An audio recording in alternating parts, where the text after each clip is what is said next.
We're back to the Neil Haley Show here on the Total Celebrity Segments, Caregiver Dave Celebrity Segment. And I'm excited to welcome to the program Caregiver Dave Nassaney. Dave, how are you? What's up, man? Hey, how you doing? Another beautiful day in LA. Oh, yeah. And this guy and I think he is a bigger sci-fi nerd than I am. So I'm excited to have on the program Murr from Impractical Jokers and a guest, James E. Murray, author of The Stowaway. So you have two characters then, James, right? Yeah, I think as humans, we all have multiple characters. You know, I have multiple personalities. So yes, you really help me on that one. Okay. Yeah. Can you be my therapist when it comes to my multiple personalities? No, I can play one on TV, but no, I'm not qualified in any way. So, and it's interesting. We talked last time about one of your other books. How many books have you written? Well, The Stowaway is our 5th book. It just came out a few days ago. And we have 3 more coming out next year, a kids book series called Area 51 Interns, which is a great, fun kids, 8 to 12-year-old read, So the total number of books you've written is about 8 now? It'll be 8, but we have, I guess 9, because we have another one that we haven't announced yet coming out in December as a little surprise for fans. And then we're about to pitch a 10th book this fall. So he has the greatest life, Murr does, because the fact he built a show that with his friends, and then he got to do what his passion was, Dave, that maybe wouldn't have the success that he has as a writer, Dave, because of his brand. Isn't that interesting? Brand builds everything, doesn't it, Dave? As we talked about. Sure does. Yeah, I mean, I wrote the first book, Awakened, in 2004, but I had no brand. I naively thought I could just send it in publishers and they would get published. It didn't. It got returned to me unopened. The only people that read the first book 18 years ago was Q and my mother, and they both loved it. But I had to, get on Jokers. We had to create the TV show, and it took 15 years to get the book published, and then it hit #1 on international bestseller lists and everything like that, but has led to this entire literary career, but a long time coming, man. Look at that, a 15-year overnight success. Good for you. Exactly right, yeah. So did you know you were a writer before you wrote your first book? I wrote the first book on a dare. I wrote a short story and I sent it to my buddy, and he called me up like a half hour later and said, "This is a novel. What happened before or after? This is really good." And so I wrote the book around a single short story. And that led to the Awakened trilogy, which led to all the other subsequent books, which are different. They're standalone books. But I always wanted to be a writer too, as well as a comedian on TV. I went to school for writing. I have a degree in writing from Georgetown, and always dreamt of one day being an author as well. So yeah, it was kind of cool. And what do you say to authors that, get started? Just write, especially look how many people write books every year, publish books, self-published, any type of publishing genre. What advice would you give them? I mean, don't suck is a good one. Like the book, first the book should be good, so I guess the question is, are you a good writer? If so, stick with it, and I guess there's so many more avenues to publish now than there were 15 years ago, even 10 years ago. Now, I mean, self-publishing through the Amazon platform is completely viable and a great way to, if you have a platform, if you have a fan, can build a fan base or price the right marketing and pricing strategy, there's more ways than ever to put out your creative work, Yeah, and there's so many ways to write a book today. I mean, today is the best time to be writing a book. How long does it generally take you, and what method do you use? Are you doing it all by yourself? Do you have other people helping you out? Every book is different. The Stowaway is a really interesting, weird, unusual story of how we sold it. It does not happen like this usually, but I'll be honest. We got a little drunk at lunch with the publisher, and we took him out to lunch. I treated, and at during the lunch, I said to our editor, I said, "What are you interested in? Tell me what you like." And he said, "Yeah, I don't know. I haven't seen anything about a cruise ship." And I said, "Huh." And just spontaneously, while drunk in the moment, I pitched him the idea. I said, "How about a serial killer on board a cruise ship, and the juror that acquitted him 2 years earlier is on board, and it's up to her to stop him before he kills again." And he's like it was totally off the cuff, inspired by whiskey kind of conversation. And he said, "I've never heard, that's a great idea." And then we created the idea on the subway ride home back to my old apartment. And then a week later, sent in the summary for it, and they bought it. That was it. So it You're doesn't. brilliant. Brilliant. Let me write that down. Get Yeah. publisher drunk. Okay. You got to get in front of the publisher first, right? Because that's Yeah. the big thing. And James, 15 years ago, you couldn't get in front of publishers. They would laugh at you, right? Yeah, it does help having, being on Their TV. platform. It does help. I'll be honest. Yeah. And is that, and most of your people who buy your book, do you think they're fans of yours, or do you think you have a mixture? I think yes and no. I mean, yeah, I think it starts that way usually. Is that somebody knows us or something like that, and Harper Collins did the Awaken trilogy. Blackstone did Don't Move. This is St. Martin's Press, and the kids book series is Penguin Random House. So I think it always starts with them knowing the show, being fans of the show, and that's kind of like the in. But at the end of the day, it's still got to be a good book. It doesn't matter how popular you are, how successful the platform, it still has to be good. So that goes back to my first suggestion for a writer out there: don't suck. And what do you say if they suck? Find another thing to do, right? If you heard me sing right now, Murray'd say, please don't sing. That just or take some classes and learn how to be. No, I say focus on your talent and become the very best at it and continue to grow through it. So focus on what you're great at, not focusing on things that you're mediocre at, just because everyone has their talent. And that's a great point. So now, I guess, Murr, when you're thinking about this book, a goal for all of them would be, as a writer, for them to become movies, right? Sure. Did you say?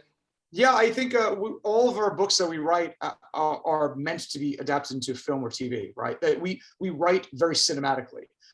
So when you read our books, it's a fast read. It's like reading an episode of the TV show 24. It's got cliffhanger ending after ending. It's got big visual movie moment scenes that stick with you long after the book, you finish the book. So like in The Stowaway, what The Stowaway is about is a woman named Maria Fontana, who is a juror on a serial killer case of the century. She can't find it in herself to vote guilty, and the guy goes free.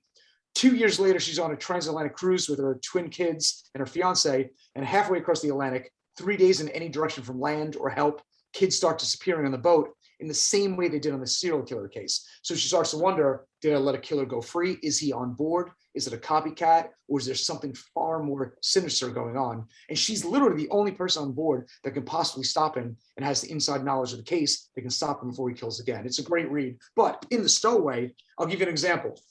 There's a scene that my favorite chapter in the book, it is super cinematic and it's terrifying and it's so simple, which I think is a key ingredient in horror. Is the simpler the crime, the more terrifying it is, and how easy it is to do and pull off. So there's a scene, there's a basketball court in the back of the ship, just like the Joker's cruise. We modeled the ship after the Impractical Jokers cruise, the actual Norwegian cruise line ship. And so there's a basketball court in the back of the ship. And late at night, it's like 11 o'clock at night, a kid goes down to shoot some hoops alone. And unbeknownst to him, a gentleman comes up, a killer comes up, the killer on board, and asks if he wants to dunk the ball. He's like a 10-year-old kid. And so he's going to lift him up so he can dunk. He can reach the rim, right? And he lifts him up. The kid takes the shot, and then he just doesn't let go and carries him right to the edge of the railing, and gone he goes. It's so simple, a murder, and so it's everyone's worst nightmare, especially a parent on a cruise ship. And the chapter will stick with you for the rest of your life, I promise you, every time you go on a cruise ship. And it's like, scenes like that are meant to be movie moments, So we write that into every single book, those kind of moments. And our last book, Don't Move, just got adapted into a screenplay and will be a movie. So there you go. Wow, good for you. Yeah, the screenplay is great. It's really good. I want to talk about the 15 years that you were trying to get discovered. There are so many options. Did you choose to self-publish? I mean, what did you do during those 15 years? Did you just give up and try to work on something else? Become a star, right? Yeah. Well, along the way, I wrote the novel and it didn't go anywhere at first, Awakened. And then of course, 15 years later, it hit #1 on the international bestseller list, So, but what I did was I then started selling TV shows. I got a job in TV development, and I did that for a decade. So my job was literally to create and pitch TV shows for a production company, the company that makes Impractical Jokers. And along the way, in my career as a TV developer, that's when we created Jokers, and I pitched it through my job and sold it and wrote the treatment for it, everything like that. And we shot a sales tape. And so that's what I did for a decade that led up to Impractical Jokers. So your advice to aspiring authors is, if this isn't working, try something else. May come back to it. Yeah, there's no good book or no real book on how to make it in the business, or you know what I mean. There's not, because the lesson is that there's a million ways to get to the same destination. You know. And how do you feel that you did it? Like, especially looking at your friends and how you guys created this show. How do you think, you said there's no way of making this, but there's so many different ways to make it. What do you think was that big break that made it so that you got discovered? If I knew back then what I know now, I think we would have gotten on TV in our mid-20s instead of our mid-30s. You know, we're 45 now. We've been on TV 11 years. But I would have immediately out of college started pitching TV shows to production companies, would have had some optioned, then would have gotten a job in TV development a decade earlier. And it would have led to, maybe not Jokers, it might have led to a different show, but that's how we got our in. I would do the same thing, just have 10 years more hair and started 10 years earlier, you know? And I like when you say that specifically. It's an important part of being discovered is being connected to the right people and meeting the right people and learning what they're looking for, right? It's not, and having talent. Talent's definitely part of it. Yeah, Jokers was a calculated creative choice. I was working in development, and I had heard from pitching lots of different networks at the time, in like 2010, that Hidden Camera was coming back. Justin Bieber relaunched Punk'd, and a couple other networks were trying Hidden Camera again. And they were all saying the same thing. What is the new version of a Hidden Camera show? How can it be done differently than Candid Camera or Punk'd? And so the guys and I literally got together that night. And I said, look, this is what I'm hearing from networks. I think I can sell a show like this. What can we come up with? And the four of us were not pranksters. We didn't, we like to embarrass each other like in our personal lives. Like, we always did stuff like that, but we weren't like jackass or anything like that. So we came up with our spin on the format, which is the joke being on us instead of on the public. There is no reveal like in a Hidden Camera show. You just got pranked. We're the ones getting pranked. We're throwing each other under the bus on purpose and forcing us to improvise, which we're an improv group, for the public's enjoyment. So the public is just there to witness our embarrassment. And that spin on a Hidden Camera format, plus our natural chemistry as best friends, was enough to give the show legs, you know. How involved did your publisher get involved in the promotion? Everyone says, oh, don't count on your publisher to promote it. You've got to promote it yourself. So where was the ratio of promotion from you and or your publisher? Well, I mean, gosh, we've got a lot of fans over many years on social media and things like that. So obviously a lot of the promotion comes from self-generated, you know what I mean? Which is one of the reasons why they like working with us, is what the platform I bring to the table that's different from probably a typical author. But I mean, that being said, the publisher does a great job. They're excellent. Every publisher I've worked with has really kind of risen to the challenge of thinking outside the box. We do crazy promotions, crazy things. We do a virtual book launch for hundreds of fans and around the world, and then we do in-person book signings with 500-600 people in a bookstore. It's wow. It's wild. They kind of go with it really well, and they lend the infrastructure and the support that we need to make it all happen. Now let's talk about the Stowaway, and you talked about portions of it. Is there sci-fi to this? What's the sci-fi to this? Because I know none. Stowaway is not sci-fi at all. Not sci-fi at all. I thought I was reading that. Oh no, so not at all. But you're a writer of sci-fi, but no sci-fi. There was no robots that came in at the end. There's no sci-fi. The Stowaway is a mystery thriller. It is like Silence of the Lambs. Stephen King. Yeah, it's not. The Awakened trilogy is sci-fi thriller. Don't Move is horror, pure horror, and The Stowaway is mystery thriller. Okay, so here's quick questions. Favorite horror movie, favorite sci-fi movie? It's on my desk somewhere. Okay, favorite horror movie of all time? The Descent, which is so good. And I have the book right above my desk here somewhere. The Descent is a great horror. If you haven't seen it, check it out. But also Aliens. Oh man, Alien and Aliens are fantastically good. I just watched Malignant last week, and that was great too, man. That was really good. I was very happy with it. I think it's the best, horror movie of the year for sure. But I would say either Aliens or The Descent. It's favorite horror movies. What about sci-fi? Well, Aliens is sci-fi for sure. Sci-fi, yeah. Yeah. Probably my favorite sci-fi horror movie, even more than Aliens, is probably Event Horizon. All right. Well, you're a real genius. I mean, usually somebody has one genre, they stick with it, but you can, what do you want? Oh yeah, I can do that.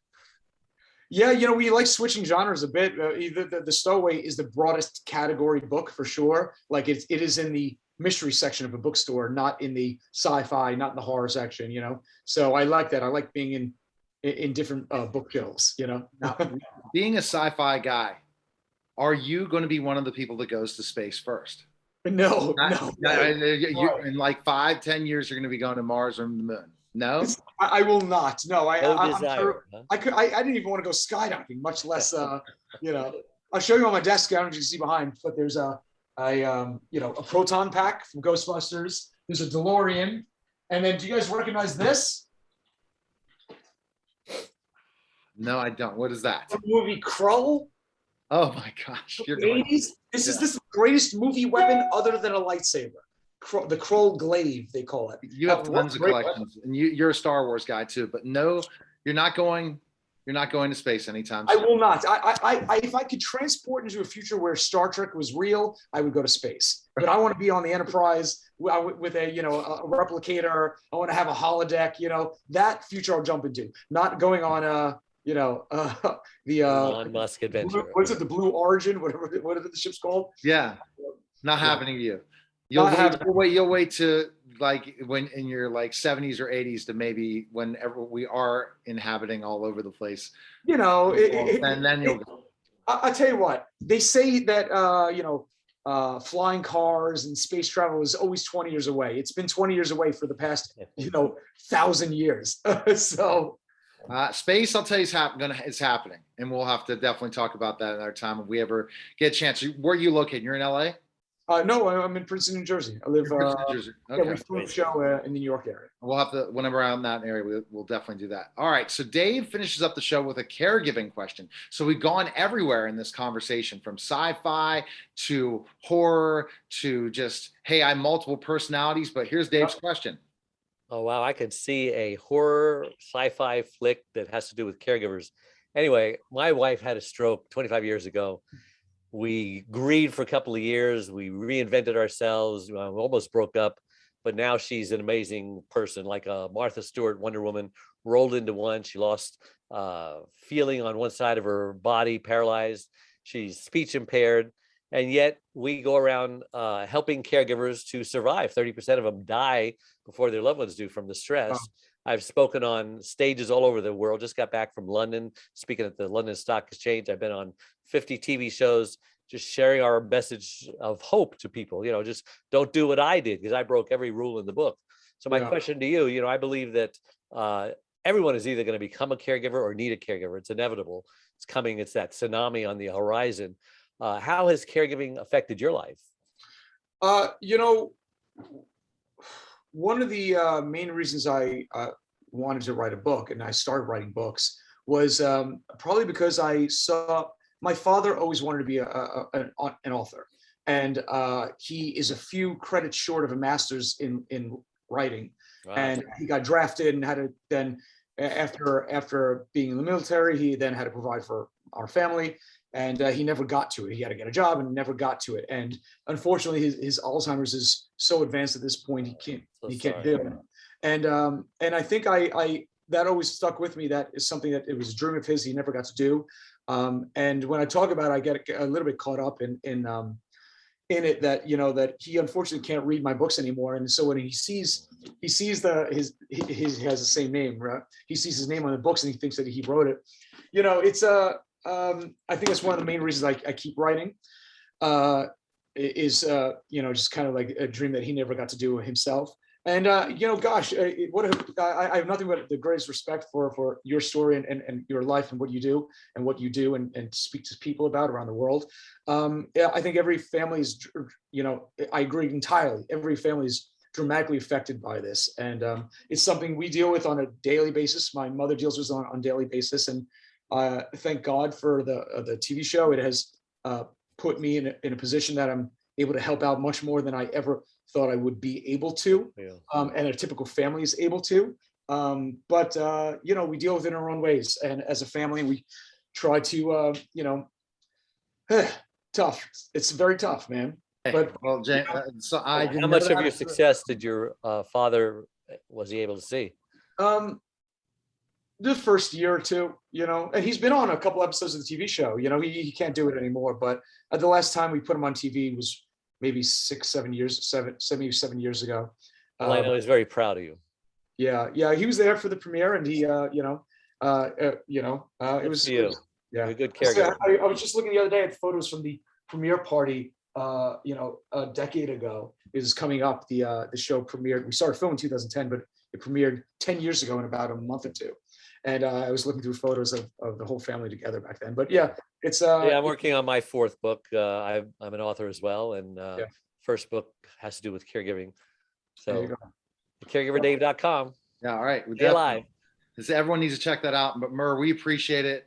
And I tell you, you really motivate us each and every day to go out there and do things. And the American dream, the American story of what you've been able to accomplish, and with your friends, it's got to feel so amazing, isn't it? Yeah, it's been a fun ride, man. It's really has been very. I hope you guys like the Stowaway when you read it. You'll love it, I promise you. And I hope it affects you in a good way. All right. So best places available: Amazon, all those different places. You have a website too? Amazon, Barnes and Noble, of course. Any your local bookstores will have a Stowaway. The hour-long off-the-cuff Q&A with my co-writer and I, Darren and I, which is really good. And then if you want an autographed copy, just go to meetmurr.com, MEET, Murr, MURR.com, and I'll send one from my house right to your house. All right, Murr, we appreciate it. Thanks again, catching up. Next book, I look forward to talking to you again. Take care. You got it, guys. Take care. All right. That was the Caregiver Dave celebrity segment. Take care, guys.